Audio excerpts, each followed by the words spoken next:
Greetings, I'm Samyo Hangma Rai, and today we're going to study a chapter titled Me at the Beginning of Life from Grade 10. So let's begin the class now. Me at the beginning of life. I have understood now that life is a beautiful flower of creation. Whether my own life falls within my definition of life, well, I do not know. When my heart wept, I survived because inside the pain, laughter was restless each moment. When I say that somehow or other I survived a burdensome life, few will believe me now. The truth is extremely bitter, the reality equally insipid. The truth is extremely bitter, the reality equally insipid. Many times, while turning those pages of memory, I myself have shed tears. Such unlucky lines of faith were inscribed for me when I fell to the ground from my mother's womb.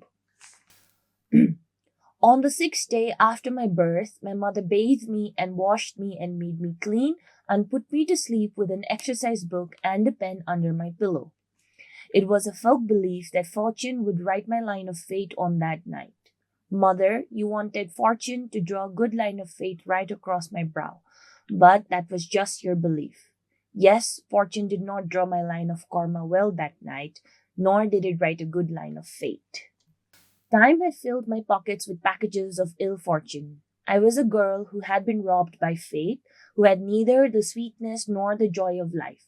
So how could life be as I had imagined? In the end, I had to live, and so I did. But I lived as if there was no difference between the life of an animal and the life of a human being. The only difference was that even though I lived an animal's life, I ate rice, that was all. A life without invisible sympathies and sensations of the human heart, which has no heart, no color, no individuality. Perhaps only a very few people get through this condition. A poet might want to write a beautiful poem about escaping from this kind of life.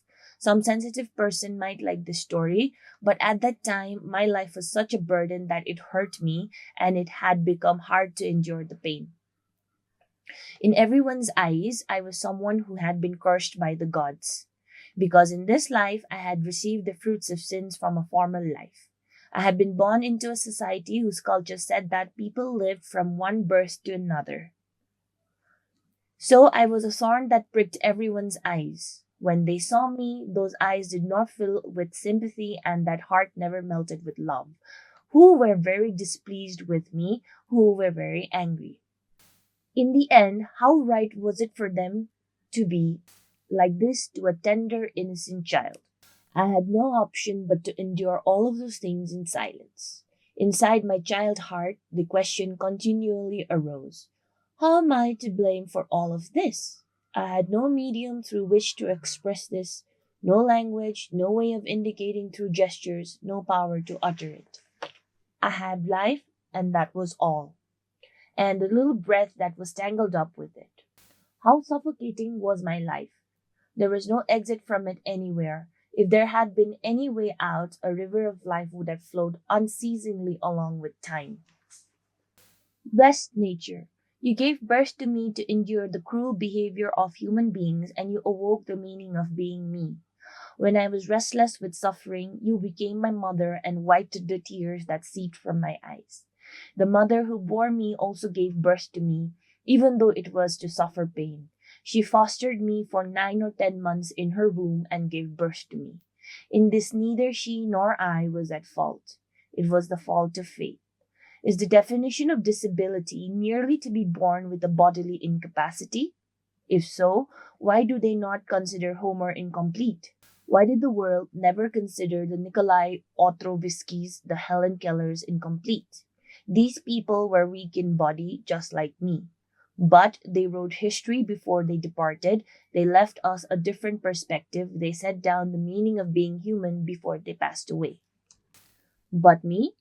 I was born in a world very different from theirs, born in a different geography.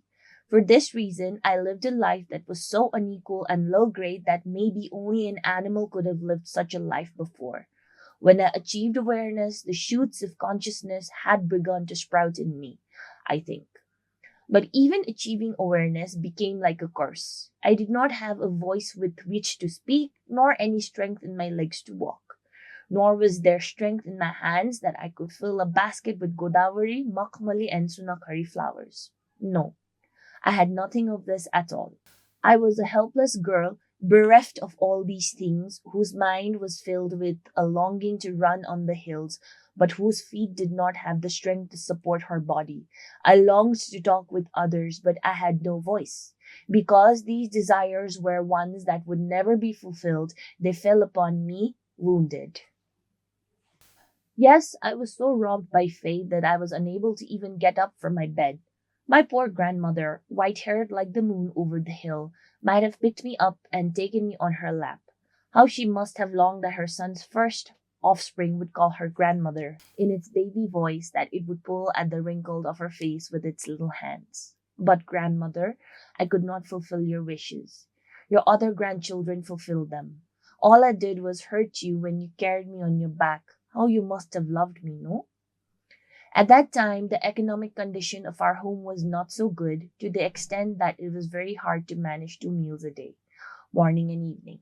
I have heard that mother and father often went hungry at meal times, but somehow or other they fed us.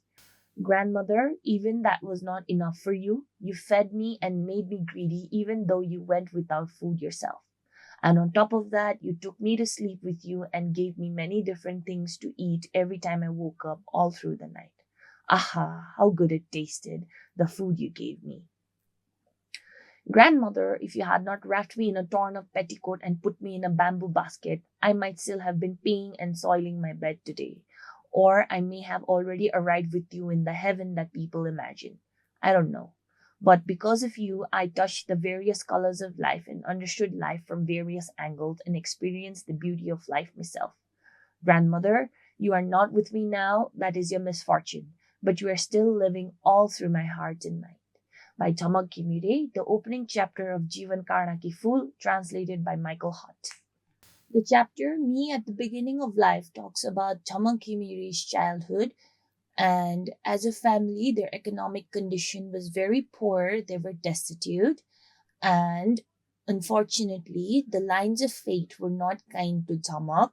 She was considered cursed from her previous life. The villagers did not treat her nicely because everybody believed that she was cursed by the gods and it was the fruits of the sins she had received from her former life.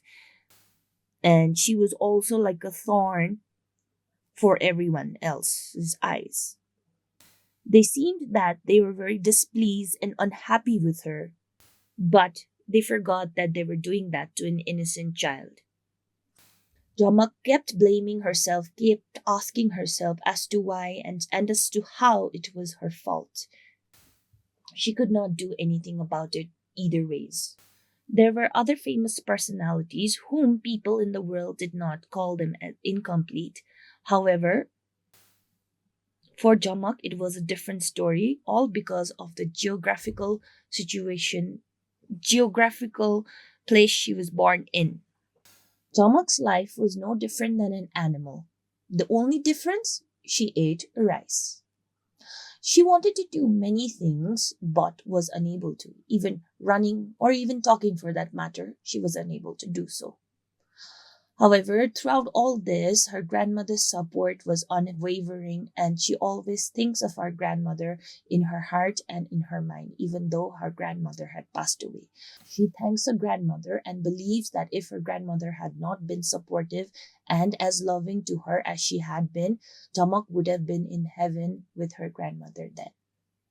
Homework 1. Why were Helen Keller and Nikolai Ostrovich not considered incomplete?